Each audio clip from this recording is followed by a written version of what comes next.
Now on NBC Palm Springs at 5, 2 arrests are made in Cabazon as the search for missing infant Emmanuel continues tonight. We'll have the latest from the Sheriff's Department ahead. Also tonight, combating bullying at the start of a new school year. We're going to hear from students and campaign organizers from PSUSD. The Friday night lights will shine bright tonight as we kick off the season here in the Coachella Valley, and we've got you covered from both ends. It's all coming up in sports. And a chance of rain on the way for the weekend. We'll warn that full forecast coming up. NBC Palm Springs at 5 starts right now. Now, this is NBC Palm Springs. Good evening. Thank you for joining us. I'm Olivia Sandusky. And I'm Mark Mester. We start this evening with unfortunate news. The San Bernardino County Sheriff's Office now says they believe Emmanuel Haro is dead. His parents were arrested on suspicion of murder this morning, 8 days after reporting that the 7-month-old was kidnapped. That's tonight's top story. Authorities now say that kidnapping never happened. You're looking at new video tonight. It was just shared this afternoon by the San Bernardino County Sheriff's Department. Shows the moment that Jake and Rebecca Haro were arrested outside of their home in Cabazon and taken away in patrol cars. The Haros are in Riverside County Jail tonight, being held without bail. Now, the Sheriff's Department tells us they have concluded a kidnapping did not occur in Yucaipa. They've conducted numerous interviews and they've served several search warrants. They're now turning their efforts to finding Emmanuel's remains. Our Brett Rosen has been following this case all week and this unfortunate update tonight. He joins us live in Cabazon with more on what investigators are telling him. Brett? Olivia, I'm in Cabazon outside the Haro home, as you can see right behind me. And as you said earlier, both Jake and Rebecca Haro, parents of the 7-month-old Emmanuel Haro, who reportedly, allegedly went missing last week in Yucaipa. They were both arrested for murder by the San Bernardino Sheriff's Department. Now, if you look at your screen, you can see signs of what happened this morning as both San Bernardino and Riverside County sheriffs were on the property searching around for evidence. This is the San Bernardino Sheriff's Department case since the baby boy went missing allegedly in Yucaipa outside of Big 5 Sporting Goods. However, Riverside sheriffs have been helping since the Haro home is in Riverside County. Now, the story, Mark and Olivia, has blown up since Emmanuel Haro went missing just over a week ago. Even today, dozens of people gathered near the home, many fathers and mothers themselves. I spoke to some of those concerned residents earlier. Take a look. It's upsetting. It's upsetting. I just don't get how someone could do that to their kid. Or even, like, I guess the dad was, doing that to kids before. I don't get it. I don't get it at all. I have a little girl. It just doesn't come through my mind to do anything like that to a child. It's heartbreaking because, it's the death of a baby, And, well, from what they're saying, it's most likely, but it's sad.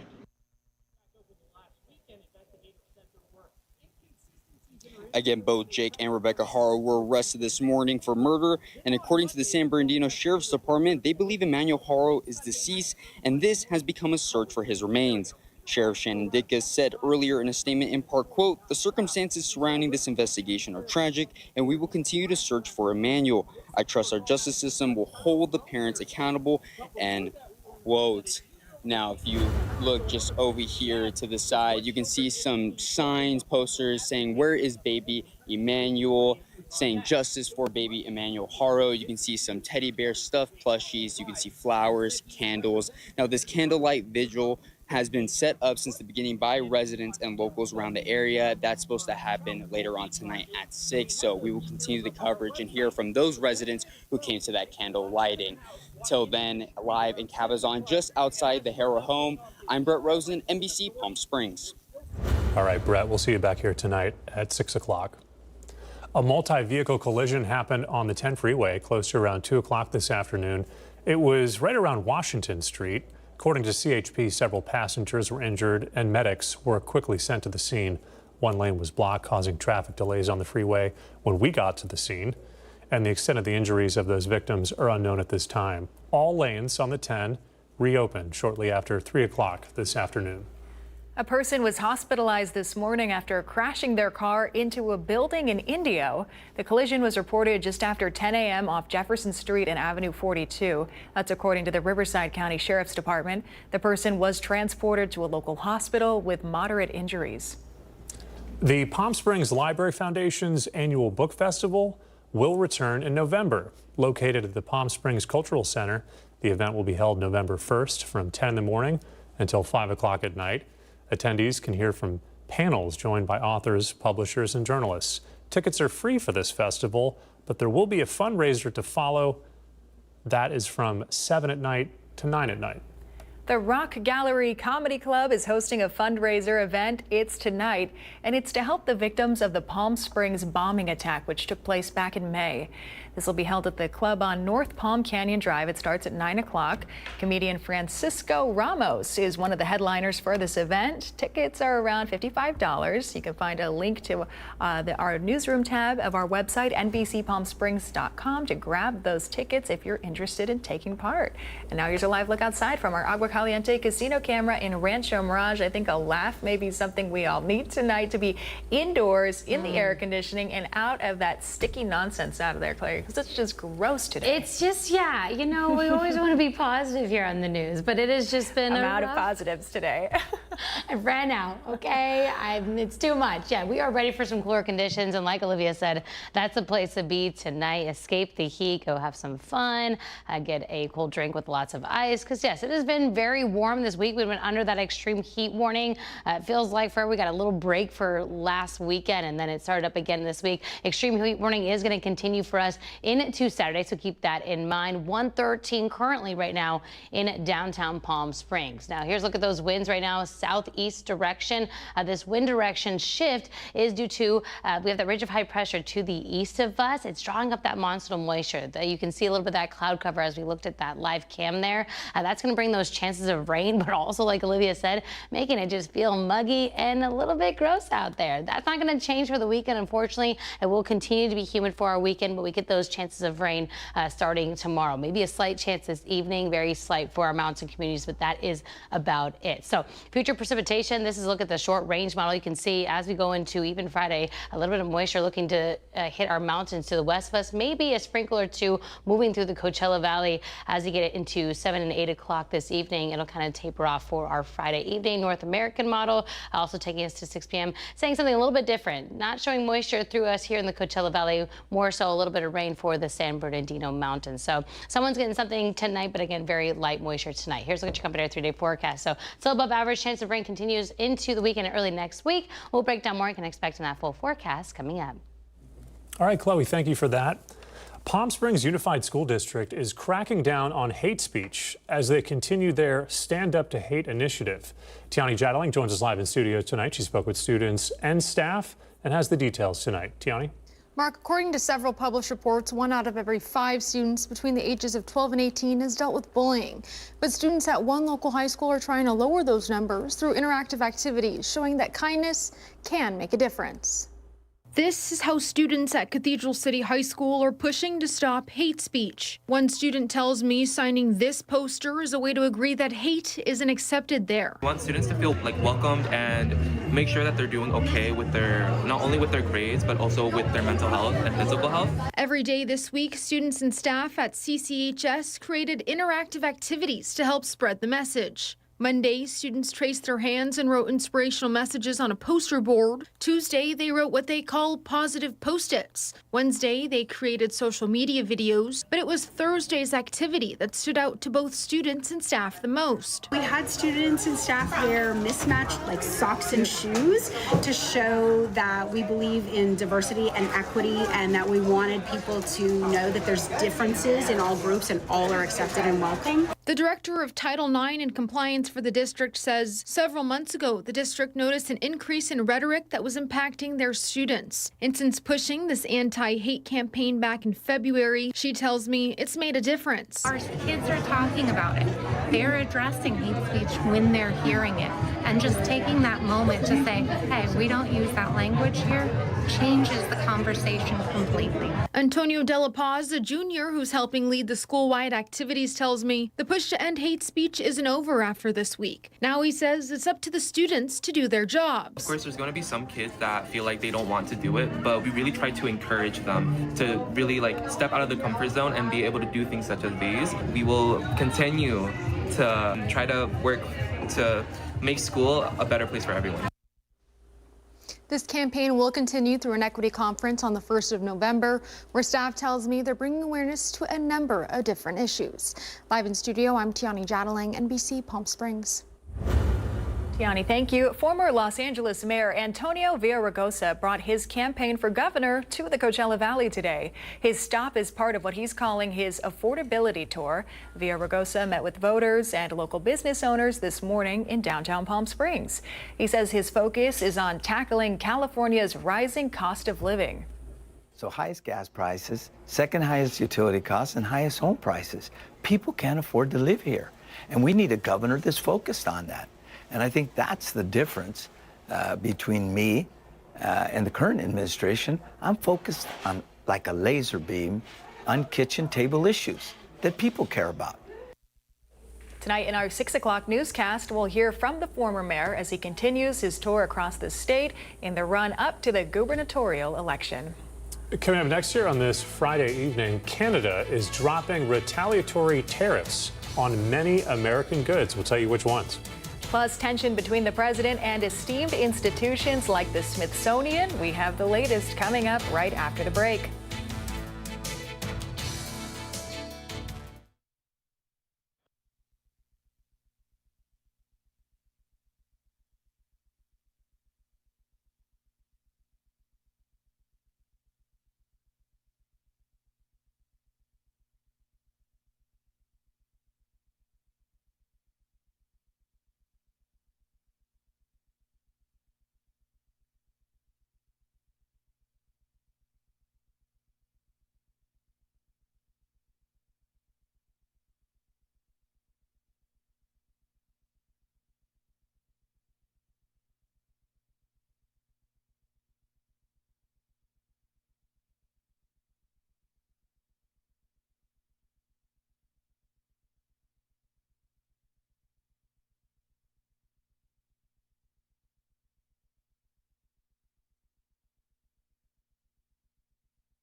Committed to covering our community. You're watching NBC Palm Springs at 5. Canada just announced it's removing tariffs on some American goods. That announcement came from Canadian Prime Minister Mark Carney today, who said he's lifting retaliatory tariffs placed on an extensive list of American products. It'll take effect September 1st and apply to goods that comply with the United States-Mexico-Canada agreement. However, the 25% tariff placed on American steel and aluminum, as well as tariffs on American cars, will stay in place. The announcement comes after Carney spoke with President Donald Trump yesterday. Carney said that he and Trump will continue discussions to address current trade issues in key sectors. The State Department has paused issuing work visas for foreign commercial truck drivers. On Thursday, Secretary of State Marco Rubio saying the increasing number of foreign drivers is, quote, endangering American lives and undercutting the livelihoods of American truckers. This comes after the Department of Transportation said it was investigating a truck driver accused of making an illegal U-turn that caused a deadly wreck in Florida. Federal authorities have said the truck driver entered the country illegally. The American Trucking Association has expressed support for the State Department's visa pause this week, but has previously acknowledged a driver shortage. And a focus on the future, not on divisive narratives. That's the president's latest message for museums and exhibitions across the country. One of those institutions is the Smithsonian, which the president says is hyper-focused on negative periods of American history. Here's Lee Waldman. The Smithsonian is charged with simply telling the truth about American history. Historians and researchers are concerned about President Donald Trump's push to purge museums of information the White House describes as woke. In a post on Truth Social, Trump wrote, "The Smithsonian is out of control, where everything discussed is how horrible our country is, how bad slavery was," continuing with nothing about success, nothing about brightness, nothing about the future. Millions of Americans visit the Smithsonian every year, and we don't need the micromanagement with macro incompetence from the White House. This latest push comes after the White House ordered a sweeping review of the Smithsonian museums and exhibits, and months after an executive order was signed by Trump aimed at restoring truth and sanity to American history. The executive order states museums in our nation's capital should be places where individuals go to learn, not to be subjected to ideological indoctrination or divisive narratives. You also see a story of resilience, of transformation, and of democracy, right? The promise of democracy and democracy realized. And I think that's the part that the president really just misses. Both experts feel concerned about the potential to eliminate certain aspects of American history from museums. The president is choosing to ignore in favor of this really reductive and harmful version of history that he wants to implement. We don't need the president or anyone else literally assaulting our culture, assaulting our history. In New York, I'm Lee Waldman. All right, that was CNN's Lee Waldman reporting. We're giving you a live look from our Indian Wells Golf Resort camera on this Friday evening. Chloe Carlson tracking very sticky forecast. The details when we come back.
happy Friday, everyone. Welcome back. Congratulations, you made it to the weekend. Can you believe it? Here's a live look at the Walter Clark Highway 11 Cam and Ranch and Mirage. And what a different view for us this Friday. A little bit more cloud cover out there, some cumulus clouds over our mountain peaks, tracking a little bit of rain for our mountains. Not a ton tonight.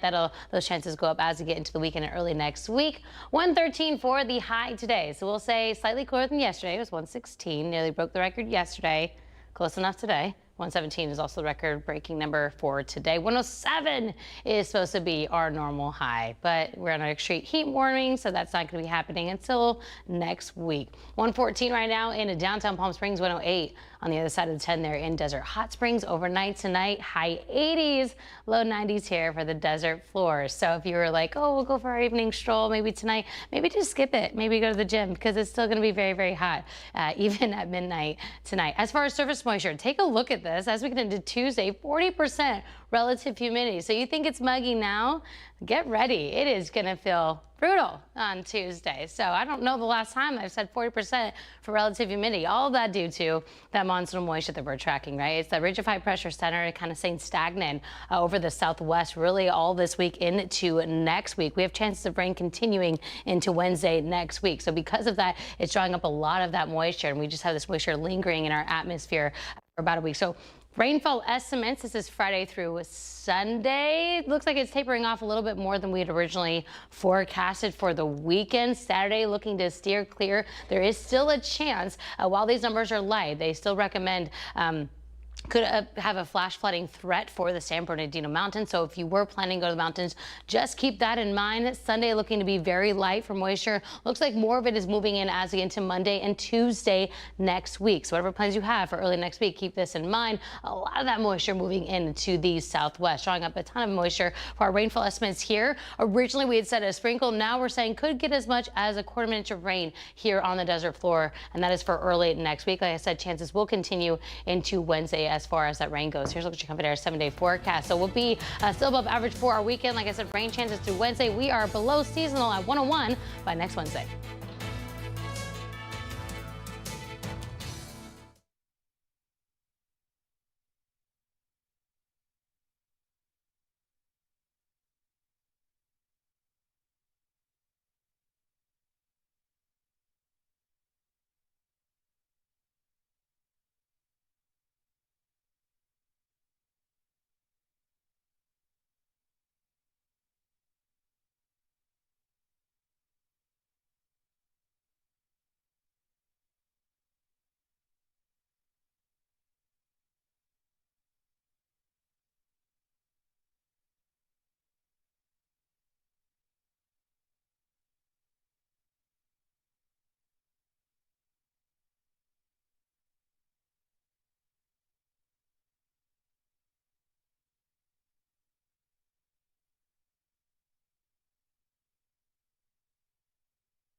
They say dogs are a man's best friend, but at NBC Palm Springs, we're a dog's best choice for news.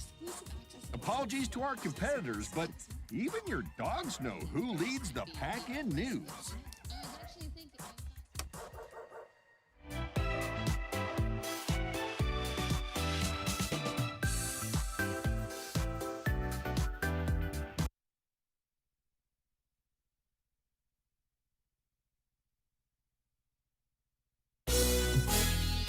The NBC Palm Springs Sports Desk with Tim O'Brien. Brought to you by Agua Caliente Casinos. The Friday Night Lights will shine bright tonight across the Coachella Valley with a jam-packed slate of games. Our Tim O'Brien, Caitlin Kelly covering it all for us tonight. They joined us live from Shadow Hills ahead of the 9th annual Mayor's Cup tonight. Guys, how's it going out there? Yeah, it's a nice little chilly night here in the valley. Oh my God, it's so hot. It's uncomfortable. It's so hot. Sweating in areas. I'm thinking about the last Tim, I'm thinking about the last time you and I were here. And it was so cold. Shadow Hills was the last team to play in the playoffs last season. And now here we are. It's probably about a 70-degree swing from the last time we were here, but we're here for a pretty exciting night. Yeah, it is going to be a big night, 9th annual Mayor's Cup. A rivalry here in Indio that the Indio Rajas have never won. Yeah. Shadow Hills has won the first 8. I want to be serious for a moment. We know that there's a heat-related warning right now. You heard Chloe talk about as well, but the game, at least in terms here at Shadow Hills, we can't speak for other schools in the valley just yet until we get out there, but we know at least this game as of now will start on time, but only time will tell if things change, but we'll of course have it covered. Shadow Hills has a lot to prove tonight. They made that little run in the CIF playoffs last year. A lot of new faces. You lose Jojo Diaz and Pedro Trillo to start. And those are 2 big losses on offense. 2 big losses for sure, but I know that Coach certainly looking for these new faces to step up. Of course, we've got Jesse Rodriguez, saw some playing time last year as quarterback when Pedro Trujillo did go out with that quad injury. So he's got some experience under his belt, but ultimately a lot of new faces, and only time will tell how he's going to do with the pressure of the Friday night lights on him, all eyes on him tonight. The positive for Shadow Hills, though, of course, Brandon Peffers, maybe the best wide receiver in the valley they have here at Shadow Hills. So let's see what he can do. On the other side of the ball with Indio, the name Damian Dorinzi we know from the 300-meter hurdles this season in track, where he went on to states, but he's going to step behind center and play quarterback for the Rajas. He is. I had the chance to speak with him the other day. Uber confident, definitely does not pass the eye test. He's a small quarterback, I'll say it right now, but this kid is lightning fast. And I will also say, when I asked him about the pressure of being a quarterback, he said being the center of attention is nothing new to him. Well, only time will tell what happens tonight. Coming up at 6, we'll of course speak of representatives from each side, Indio and Shadow Hills. It is going to be exciting. We expect a big crowd as always, and then Palm Desert and Palm Springs both home tonight. We'll break that down as well coming up at 6 with a full recap coming up later on NBC Palm Springs. But at Shadow Hills and Indio, for Caitlin Kelly, I'm Tim O'Brien.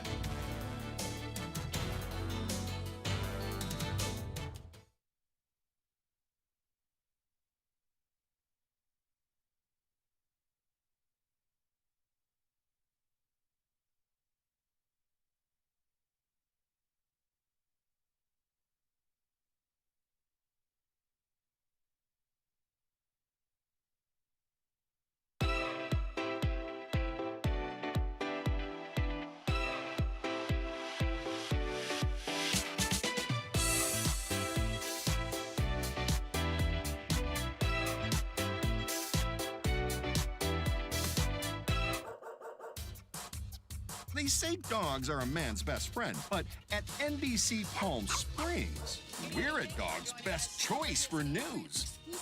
Apologies to our competitors, but even your dogs know who leads the pack in news.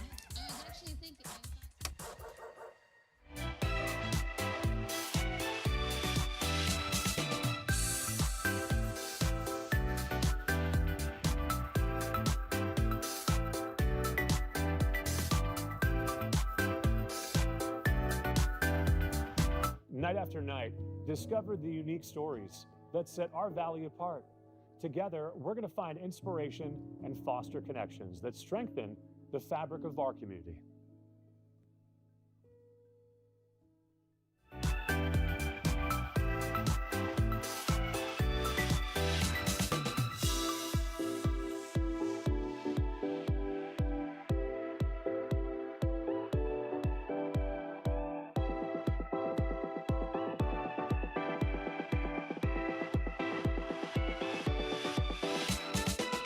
Babies are experts at paying attention to only what is genuinely fascinating, and we couldn't agree more.